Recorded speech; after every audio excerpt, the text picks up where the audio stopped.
மீன ராசிக்கார அன்பர்கள் அனைவருக்கும் எனது அன்பு கலந்த வணக்கங்கள். நான் உங்கள் அஸ்ட்ரோ சின்னதுரை பிளிமிசிகுத்தூர் பெரம்பலூர் மாவட்டம். மீன ராசி பங்குனி மாத பலன் 2026 நிகழும் மங்களகரமான விஸ்வாவசு வருடம் தமிழ் மாதங்களில் 12வது மாதம் கடைசி மாதம். மீன ராசிக்காரர்களுக்கு எப்படிப்பட்ட கிரக நிலைகள் இருக்கிறது, அதனால் என்ன பலன்கள் ஏற்படும், இந்த மாதம் செய்யக்கூடிய வழிபாடுகள் என்ன, பரிகாரங்கள் என்ன என்பதையெல்லாம் பற்றி இந்த காணொலியிலே பார்ப்போம். இதுபோன்று தொடர்ந்து தமிழ் மாத ராசி பலன்களை தெரிந்து கொள்ளவும் ஜோதிட தகவல்களை தெரிந்து கொள்ளவும் நமது சேனல் அஸ்ட்ரோ சின்னதுரை சப்ஸ்கிரைப் செய்து கொள்ளுங்க, லைக் பண்ணுங்க, நண்பர்களுக்கு ஷேர் பண்ணுங்க. அதாவது பார்த்தீங்கன்னா மீன ராசி சூரியன் அதாவது மீன ராசியில சஞ்சரிக்கக்கூடிய காலம் தான் இந்த பங்குனி மாசம். சூரியன் கடைசி ராசியாகிய மீன ராசியில சஞ்சரிக்கக்கூடிய காலம் தான் இந்த பங்குனி மாசம்.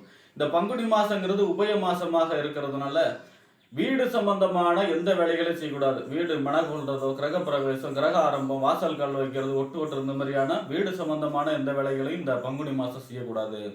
பங்குனி மாசம் 13ஆம் நாள் ராம நவமி. ராமநாமம் ஜெபிப்பதற்கு மிக சிறப்பான நாள். ராமநாமத்தோடைய மகிமையை அளவிட்டு சொல்ல முடியாது, அந்த அளவுக்கு சிறப்பு வாய்ந்தது ராமநாமத்துடைய மகிமை. அவர் அதாவது ராமநாமம் யார் சொல்றாங்களோ அவங்களுடைய பாவம் தொலைகிறதோடு இல்லாம அவங்களுடைய பரம்பரையில செய்யக்கூடிய அனைத்து பாவங்களும் தொலையும் இந்த ராமநாமத்துடைய மகிமை. எங்கெல்லாம் ராமநாமம் ஜபிக்கப்படுகிறதோ அங்கெல்லாம் ஆஞ்சநேயர் இருப்பார். எங்கெல்லாம் ஆஞ்சநேயர் இருக்காரோ அங்கெல்லாம் தீய சக்திகள் அண்டாது. அதாவது பிளாக் மேஜிக், செய்வனை சம்பந்தமான எந்த தீய சக்திகளும் அந்த இடத்துல அண்டாது. ஆக அப்படிப்பட்ட சிறப்பு வாய்ந்த ராமநாமம் சொல்வதற்கு சிறப்பான நாள். குறைந்தபட்சம் 108வது சொல்வது மிக சிறப்பு ராமநவமி அன்று. அடுத்ததா பாத்தீங்கன்னா பங்குனி மாசம் 18ஆம் நாள் பங்குனி உத்தரம். அன்றைய தினம் பாத்தீங்கன்னா விரதம் இருந்து முருகப்பெருமானை வழிபாடு செய்ய வேண்டும். கோயில்களிலே சென்று திருக்கல்யாண உற்சவத்தை காண வேண்டும். திருக்கல்யாண உற்சவம் காண்பவர்களுக்கு திருமண வாழ்க்கை சிறப்பாகும், தம்பதிகள் ஒற்றுமை மேலோங்கும், பிரிந்த கணவன் மனைவி ஒன்று சேருவார்கள். அதே போல பாத்தீங்கன்னா திருமண தடை விலகும் அன்றைய தினம் விரதம் இருந்து முருகப்பெருமானை திருக்கல்யாண உற்சவத்தை காண்பவர்களுக்கு. ஆக இப்படிப்பட்ட சிறப்பு வாய்ந்த இந்த பங்குனி மாசத்துல மீனராசியை பொறுத்த வரைக்கும் ஜென்மசனி, 7.5 சனியில ஜென்மசனி நடக்குது. உடல்லே சனி நடந்துட்டு இருக்கார். அப்ப ராசியிலே சனி சஞ்சரிச்சு கொண்டிருக்கிறார். ஆனா இந்த மாசம் 7.5 சனியோட பாதிப்பு பெருசா கெடுபலனை செய்யாது. ஏன் அப்படின்னா சூரியனோட சேர்ந்து அஸ்தங்க கதியில சஞ்சரிக்க போகிறார்.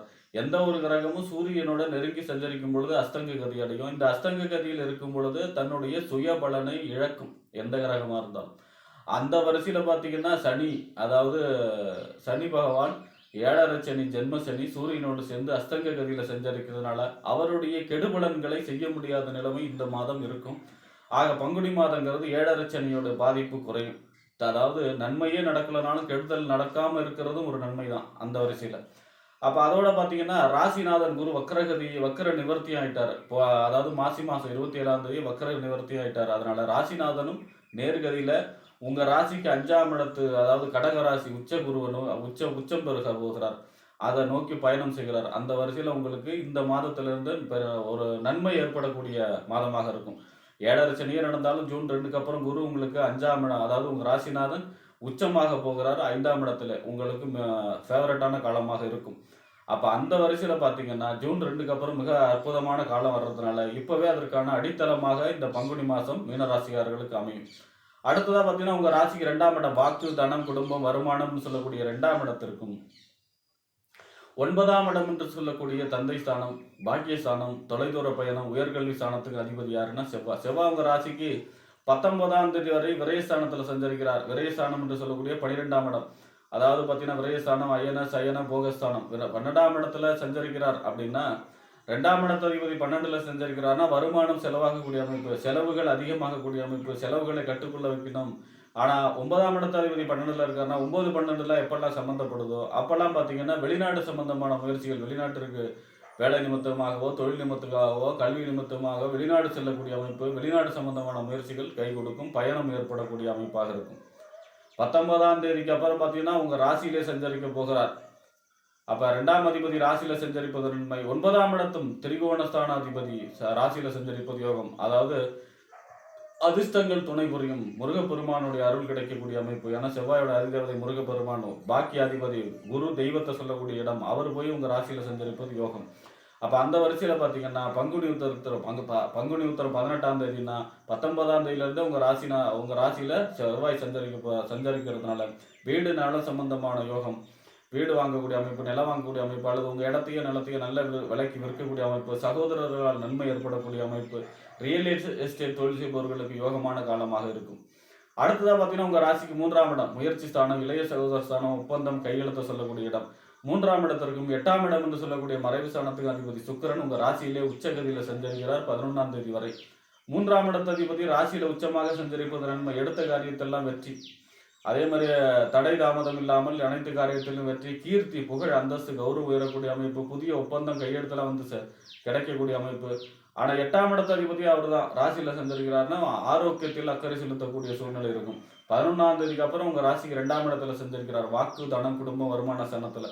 3ஆம் இடத்த அதிபதி 2ல் சஞ்சரிப்பது யோகம், பொருளாதார சம்பந்தமான நன்மைகள் ஏற்படக்கூடிய அமைப்பு. ஏன்னா பெரும் பணத்துக்கு அதிபதி குரு, கையிருப்பு பணத்துக்கு அதிபதி சுக்கிரன், அப்ப பணம் புரளக்கூடிய அமைப்பாக சொல்லும்.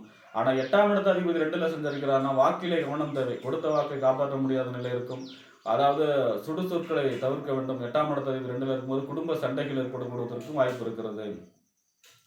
அடுத்ததான் பார்த்தீங்கன்னா உங்க ராசிக்கு 4ஆம் இடம், அதாவது வீடு, வண்டி, வாகனம், மனை, தாயார், சொத்து சுக ஸ்தானத்துக்கும் 4ஆம் இடத்திற்கும் 7ஆம் இடம் என்று சொல்லக்கூடிய வாழ்க்கை துணை ஸ்தானம், கணவன் அல்லது மனைவி ஸ்தானம், நண்பர்கள் ஸ்தானம், கூட்டு தொழில், சமூகம், வாடிக்கையாளர்கள் சொல்லக்கூடிய இடம்.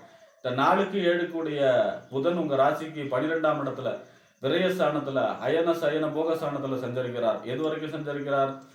27ஆம் தேதி வரை சஞ்சரிக்கிறார். 6ஆம் தேதி வரை வக்கரகதியில சஞ்சரிக்கிறார். அதன் பிறகு நேர்கதியில 27ஆம் தேதி வரைக்கும் விரயஸ்தானத்துல சஞ்சரிக்கிறதுனால, அதாவது வாழ்க்கை துணைக்காக செலவு செய்யக்கூடிய அமைப்பு, நண்பர்களுக்காக செலவு செய்யக்கூடிய அமைப்பு, கூட்டு தொழிலில் செலவு ஏற்படக்கூடிய அமைப்பு, அதே போல பார்த்தீங்கன்னா உங்களுடைய தாயாருக்காக செலவு செய்யக்கூடிய அமைப்பு, உங்களுடைய வாகனத்திற்காக செலவு செய்யக்கூடிய அமைப்பு, வாகனத்தில் பழுது ஏற்படுறது, அல்லது பார்த்தீங்கன்னா புதிய வாகனம் வாங்கக்கூடிய அமைப்பு, வாகனத்தை எக்ஸ்சேஞ்ச் செய்யக்கூடிய அமைப்பு, இதனால் செலவு வரக்கூடிய அமைப்பு, இந்த மாதிரியான செலவுகள் அதிகமாகும். 27ஆம் தேதிக்கு அப்புறம் தான் உங்கள் ராசியில் வந்து நீச்சகதியில் சஞ்சரிக்க போகிறார். ஆக அடுத்ததாக பார்த்தீங்கன்னா உங்கள் ராசிக்கு 6ஆம் இடம், அதாவது நோய், எதிரி, வம்பு, வழக்கு, கடன், உத்தியோகஸ்தானம், 6ஆம் இடத்துக்கு அதிபதி சூரியன் உங்கள் ராசியிலே இந்த மாதம் முழுவதும் சஞ்சரிக்கிறார். பொதுவாக ரோகாதிபதி ராசியில் சஞ்சரிப்பது உஷ்ண சம்பந்தப்பட்ட நோய்களை கொடுக்கும், தலைவலி, கண் சம்பந்தமான பிரச்சனை, முதுகெலும்பு பாதிக்கிற இந்த மாதிரியான பிரச்சனைகளை கொடுக்கும். ஆரோக்கியத்தில் அக்கறை செலுத்த வேண்டும். அடுத்ததாக பார்த்தீங்கன்னா 6ஆம் இடத்த அதிபதி ராசியில் சஞ்சரிக்கும் பொழுது எதிரி தொல்லைகள் ஏற்படுவதற்கு வாய்ப்பு இருக்கிறது, போட்டி பொறாமைகள் ஏற்படுவதற்கும் வாய்ப்பு இருக்கிறது, கவனமாக இருக்க வேண்டும். ஆக சிவபெருமான் வழிபாடு செய்ய வேண்டும்.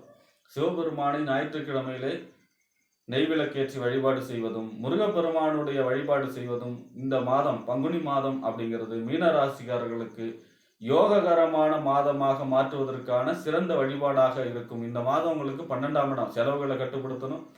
ராசியில கிரகங்கள் சஞ்சரிக்கிறதுனால ஆரோக்கியத்தில் அக்கறை செலுத்தக்கூடிய மாதமாக இருக்கும் என்று கூறி விடைபெறுகிறேன். நன்றி, வணக்கம்.